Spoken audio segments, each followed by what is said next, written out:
What would you say is the one thing you can forgive a person for? My father calling the police on me after his girlfriend moved in and he changed the locks while all my stuff was in the house still. My mom forgetting I had cancer and never once called me for 9 months during my treatment. She was never around anyways and would forget my birthday, so I guess I should have expected it. Haven't talked to her in about a year. I don't need that toxicity in my life. My father cheated on my mom when she had stage 4 cancer. I was 23 at the time and ended up giving up my apartment and moving back home to take care of her. She had squamous cell carcinoma on her foot, so they had to amputate most of her leg and she was in a lot of pain. One night I heard them arguing and he said, "Well, I can't get it from you, so I'll have to get it somewhere else." He ended up spending most of his time at the house of some woman he met from the neighborhood. My brothers, who never so much as visited our mom during the time she was sick, tell me I'm overreacting and I should just get over it. So long as I'm drawing breath, I'll never forgive that son of a bitch for treating my mom that way. And I'll continue to be estranged from my brothers, too. Breaking the trust you had in them even when you gave them a second chance, not simply doing something bad once, but doing it on purpose, enjoying it, and continuing to do it. A person can't be forgiven until they've stopped for good or honestly fight the urge to do it again. My wife's family taking my distress at losing my wife at 39 as weakness and trying to take advantage to get whatever they could. Nope, can't forget that one. My mom tried to pressure my sister like that when she handled my dad's estate. He died rather suddenly, and since myself and my sister are only legally bound people to him and she was older, she had to handle the estate without a will testament. Turns out our dad's GF had been selling his shit under his nose while he was dying of cancer to buy meth and coke. Couple that with her husband's mom trying to put a hit out on her and being a livid bitch, my sister nearly miscarried due to stress and has since disowned and ignores pretty much everyone but me and either our family or her husband's family. If they lie extensively and try to cover it up, break your heart, and then lie to you again. But you have no way to prove it. You end things but always wonder if you've made a mistake. Shaming someone trying to better themselves. Whether it might be an overweight person in the gym or someone working a minimum wage job. You have no idea what they are going through and yet you chose to make fun out of them. Marrying a family member's rapist. Knowingly. Hurting anyone that can't defend themselves, it's an extremely cowardly act. When I was raped, my best friend didn't want to believe me. Said it wasn't her place to take sides. I tried so hard to keep the relationship functioning, but that trauma defined me for years, and she only ever acknowledged it with "if that did happen." At her 21st birthday she invited him to the party, and didn't tell me until I was already there. I left immediately and never replied to a text or call from her again. It's been years. It's been 15 years since the incident, and I don't think I'll ever forgive my once best friend for having sex with my autistic sister. Using a person's kindness for their own gain. A few years ago one of my ex's cousins died in a car crash. It took an extreme emotional toll on my ex and her entire family. My ex and her mother wound up on an extremely emotional late-night phone call. For context, they are Chinese, so I didn't understand any of the details of the conversation. As I'm lying in bed they finally hang up their phones, and for whatever reason my spidey sense goes off. I get up to go check on my ex in the living room to find her holding a knife and moving it toward her wrist. I had to wrestle the knife from her and put her in a hold while she thrashed and cried uncontrollably. Turns out her mother ended their conversation telling her that she wished she had aborted her. Since then they have both gone to therapy, individually, and have not only worked out their problems but have forged an even stronger relationship than either of them ever thought they could have. I'm proud of both of them, but what the mother did that night is one thing I can't and won't forgive her for. I had a hysterectomy at the ripe age of 32, and never had a chance to have children with my husband. My sister is an alcoholic and she gets very mean when she's drunk. She was upset with me one evening and she was leaving me message after message because I wouldn't pick up. I listened to one, I probably shouldn't have. She said, "You will never know what it's like to have children, you wouldn't have been a good mom." Pretty much saying I deserve it. She's 48 and knows better. But I don't think I can forgive her, she goes too far. But she's in rehab now for her 10th time. My first relationship was ended by a mutual friend who talked behind my back. She managed to convince my boyfriend that I was an asshole for studying instead of partying with him. I wanted to give us financial stability so he could pursue his art career. After we broke up, she tried to form a relationship with him, and failed miserably. I still talk to my ex, and we got our friendship back. What she destroyed, though, will never be the same. From as long as I can remember, she's the one person that I never managed to forgive. Child abuse. Emotional or physical. It always amazes me to see people who have suffered so much abuse as a child decide to live a life very different than their parents. They make the crucial decision to end the cycle of abuse by learning more effective strategies of parenting rather than imitating their parents by taking out their anger on their children. I have the utmost respect for those individuals that decide to overcome their tragic childhood by being exceptional parents. By taking responsibility and learning to be a better parent, you end the cycle of abuse and save generations of heartache. Other than the obvious, committing a violent or sexual offense, close friends or family suddenly ghosting me. It's cruel to leave someone twisting in the wind. Sack up and tell me that you don't want to be a part of my life, for whatever reason, and then move on. My mom financially and emotionally cut off me and my sister when we were in our first and third years of college, respectively, to chase a relationship and business endeavor with a woman she had just started a relationship with. She spent close to $1 million that would have been left to me and my siblings, while systematically cutting out everyone who questioned her decisions. Ultimately she lost everything, and now crashes on my sister's couch between evictions. She's never really assumed responsibility, so we can't forgive her. To be clear, it's not the money I can't forgive her for. It's the fact that I saw her in a place where she thought she didn't need us and could afford to kick us to the curb to benefit herself personally, so she did so. How a person acts when they feel like they have everything can be just as revealing as how they act when their back is up against the wall. Terrorizing me emotionally by strongly implying that you are going to commit suicide, because something that I did was an inconvenience to you, then purposely avoiding my calls and messages when I desperately try to contact you, then acting as though you never intended to worry me, but do it all again in a few months anyway. My mother dated this piece of shit guy. He acted nice at first, but then turned into a complete asshat. This was a on-again off-again relationship. He would hit me and abuse me when my mom was around, and even when she let him hit me. I was scared for my life one time when her and him were fighting. I had to grab a belt and whack him across his back in order to get him off of her. He chased me up the stairs and threatened to snap my neck. This was back when I was 9. The worst part is, despite all the fuck-up things he did to my sister and me, my mom still had a child with the man. He doesn't pay child support and he barely has place of his own. He still live in an apartment house in his 50s. He wanted to go to the NBA, but was too stupid and stubborn to finish college. He blames his behavior on his upbringing, as his dad treated him the same. I'm not his son. He was never married to my mom. I have no reason to contact him even if he's the dad of my little sister. Visitation with him and my sister are limited because I was living on the house. I don't feel sad nor guilty for having that power over their relationship. It's my sister's fault that she's in this world, but I hope she know that her dad is piece of shit. I hope one he does so I can spit on his grave. Pedophilia. I've cut off my own family for this reason and I don't regret it. Humiliating me horrifically over the course of multiple years that led me to develop crippling mental health, and acting like just because you were a teenager it means nothing. I don't think I'll ever be able to forgive my older brothers for telling me I was stupid for being raped. The texts kept coming through. What were you wearing? He probably assumed you wanted it. And I don't know why you wouldn't go to the police. How do I know you weren't lying about it happening in the first place? The older one's wife texted me a few days later telling me how disappointed she was that I didn't tell her I was raped. I thought we were sisters, guess not. My mother orchestrating the adoption of my child to my aunt. Haven't seen my son in 8 years.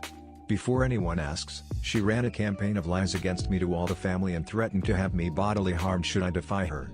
I was Baker acted with her signature and she kidnapped my son to take him to his new parents. Needless to say, I moved continents and am now working on building my self-confidence and independence. Saying, if you ever need help, just let me know. I let people know I needed help. They never had the time. This comes from raising a special needs kid and desperately needing time to get errands done, or maybe having someone else step in for one bath time so I could rest my back. When my son died I wouldn't let any of them offer me anything. No, I don't want your damn casseroles, and no, I don't want you coming back to my house.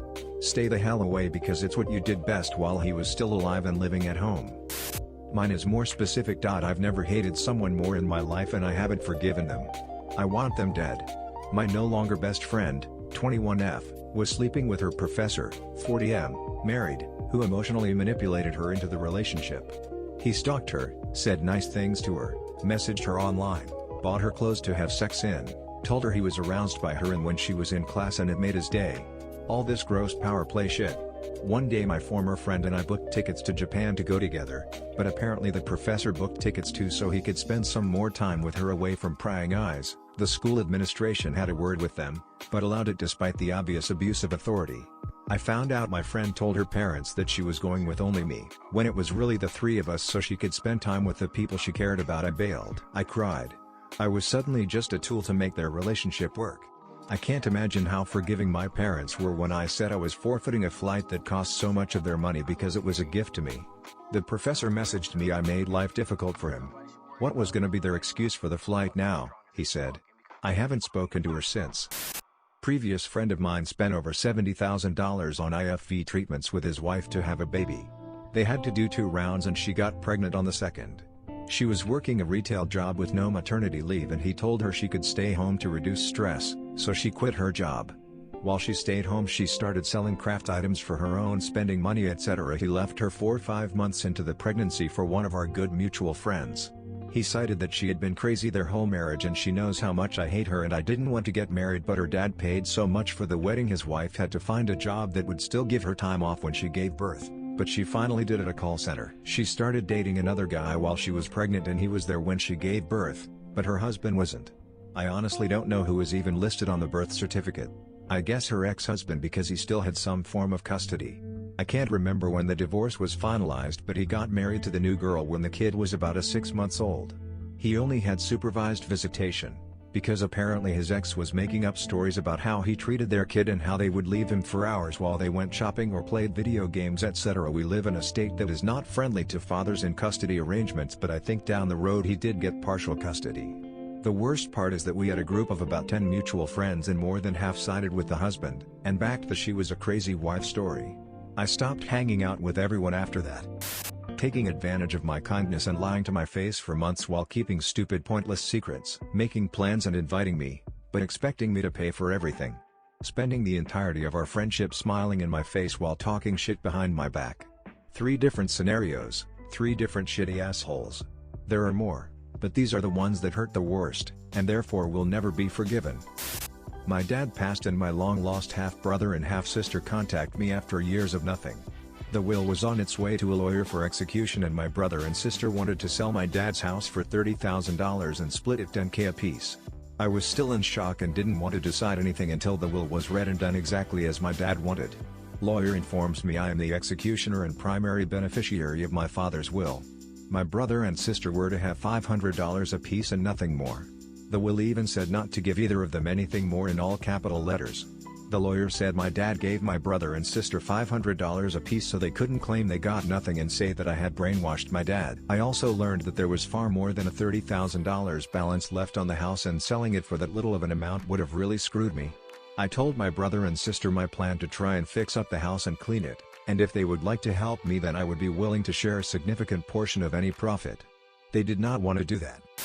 My brother didn't even show up to my dad's funeral, and my sister only talked about how she had loaned my dad a Nintendo Wii and she was wondering if she could get it back. Bitch, I went with him to the store when he bought it, it wasn't hers at all. My sister ended up leaving the wake to meet my brother and try and grab as much value from my dad's house as they could.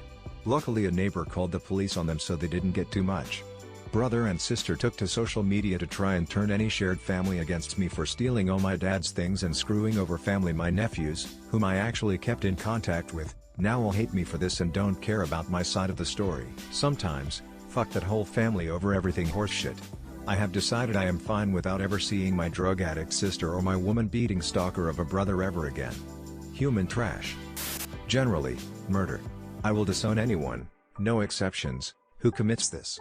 Specifically, my dad. Worked his ass off for decades and went from a warehouse worker to a millionaire but it was not for us. Whole thing, to this very day, was just to prove to his now non-existent friends what a big-time fucking success he was. Even we, his kids, are nothing but bragging rights for him. Taught us nothing except that this world wasn't fair but demanded we excel in it anyway. Which is all he did, just demand. No guidance, zilch. Pretty harsh for a scared kid growing up pre-internet with nobody around him who knew anything about the world.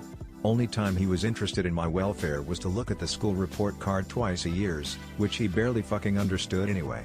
Slapped the crap out of my mom in the early days, made her so unhappy she overate and died well before she or he should have done. Might as well have not been there the whole fucking time growing up. He's paying for it now, having spent nearly all of his widower time a cripple. I guess there's some justice in this world. I try my damnedest to be the uncle to my nieces and nephews that he wasn't as a father to us.